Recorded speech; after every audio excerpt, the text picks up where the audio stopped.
কিয়ামতের দিন সাইয়েদনা নূহ আলাইহিস সালামকে বলবেন, নূহ তুমি কি দাওয়াত পৌঁছিয়েছো তোমার উম্মতের কাছে? নূহ আলাইহিস সালাম বলবেন, হ্যাঁ আমি পৌঁছিয়েছি। এবার নূহের উম্মতকে আল্লাহ জিজ্ঞেস করবেন, এই নূহের উম্মতেরা, তোমাদের নবী নূহ কি দাওয়াত পৌঁছিয়েছে?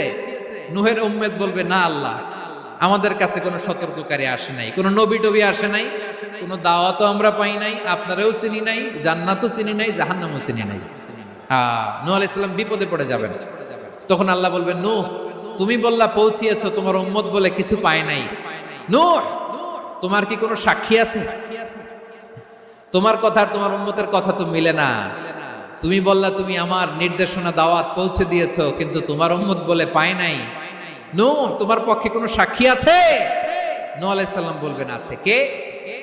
উম্মতে মুহাম্মাদী। তখন আমরা বলবো, আল্লাহ, আল্লাহর নবী নূহ আলাইহিস সালাম তিনি আপনি যা যা বলেছেন ঠিক তা তার উম্মতের কাছে পৌঁছে দিয়েছে।